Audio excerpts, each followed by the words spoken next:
Hey guys, welcome back to my YouTube channel. My name is Shubham. आप देख रहे हो Tech B Shubham. HDFC mutual fund ने अपना एक नया एनएफओ लॉन्च किया है जिसका नाम है HDFC Nifty India digital index fund. तो आज की इस वीडियो में इस एनएफओ के बारे में कंप्लीट डिटेल बताएंगे। उसके बाद बताएंगे कि इस एनएफओ में आपको पैसे इन्वेस्टमेंट करना चाहिए या नहीं करना चाहिए। तो चलिए सबसे पहले इस एनएफओ का ओवरव्यू देखते हैं। फंड का नाम है HDFC Nifty India digital index fund.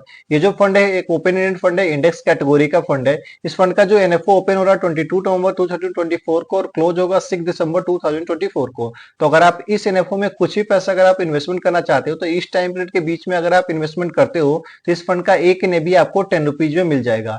इस एनएफओ में अगर आप पैसे इन्वेस्टमेंट करना चाहते हो तो मिनिमम आप 100 रुपीज से इन्वेस्टमेंट स्टार्ट कर सकते हो। एग्जिट लोड कुछ भी नहीं है। तो अगर आप इस एनएफओ के दौरान पैसे इन्वेस्टमेंट करते हो और 1 महीने के बाद, 2 महीने के बाद या 3 महीने के बाद पैसे विड्रॉ भी कर लेते हो तो भी आपको कोई भी एग्जिट लोड पे नहीं करना पड़ेगा। इस फंड के जो फंड मैनेजर है वो निर्मल जी है और इस फंड के दूसरे जो फंड मैनेजर है अरुण अग्रवाल जी है।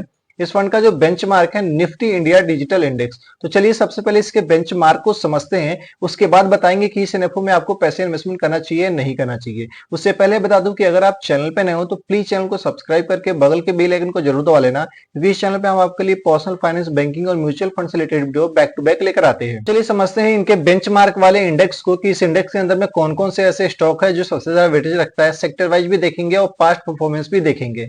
इंडेक्स का नाम है निफ्टी इंडिया डिजिटल इंडेक्स। इस इंडेक्स के अंदर में ये कुछ स्टॉक है जो सबसे ज्यादा वेटेज रखता है। सबसे ज्यादा वेटेज रखने वाला जो स्टॉक है एचसीएल टेक्नोलॉजी लिमिटेड, जिसका वेटेज है 7.92% का।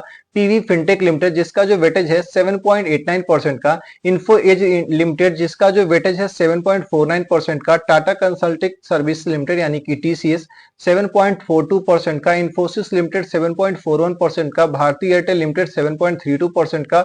जोमेटो लिमिटेड 6.77%, महिंद्रा लिमिटेड 5.50% का। विप्रो लिमिटेड 4.20% का और 197 कम्युनिकेशन लिमिटेड, जिसका जो वेटेज है 4.02% का। ओवरऑल इन सभी कंपनीज को देखोगे तो सभी के सभी जो कंपनी हो ज्यादातर जो अपना काम वो डिजिटली तरीके से ही करता है। जैसे कि पीवी फिनटेक लिमिटेड को देख लो, पॉलिसी बाजार, पैसा बाजार जो कंपनीज है वो ज्यादातर काम अपना जो है वो डिजिटली ही करता है। इन्फोसिस लिमिटेड को देख लो, ज्यादातर जो काम है अपना डिजिटली ही करता है। जोमेटो लिमिटेड पूरी तरीके से ही डिजिटल है।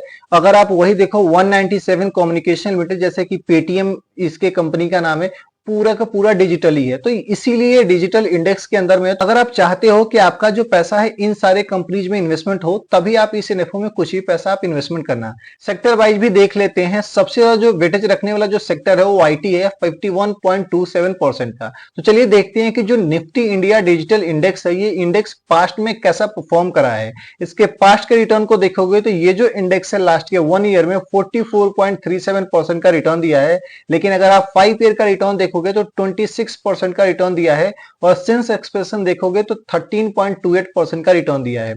तो अब आपका क्वेश्चन होगा कि आप बताओ क्या हमें पैसे इन्वेस्टमेंट करना चाहिए या नहीं करना चाहिए। पहले ही मैंने क्लियर कर दिया कि अगर आप इन कंपनीज में पैसे इन्वेस्टमेंट करना चाहते हो, इन कंपनीज का अगर आप फ्यूचर देखते हो तो आप इस एनएफओ में पैसे इन्वेस्टमेंट करना, अदरवाइज मत करना। बाकी मैं अपना ओपिनियन बताऊं तो अगर आप इस एनएफओ में कुछ भी पैसा अगर आप इन्वेस्टमेंट करते हो तो मिनिमम आपका गोल होना चाहिए 3 ईयर का।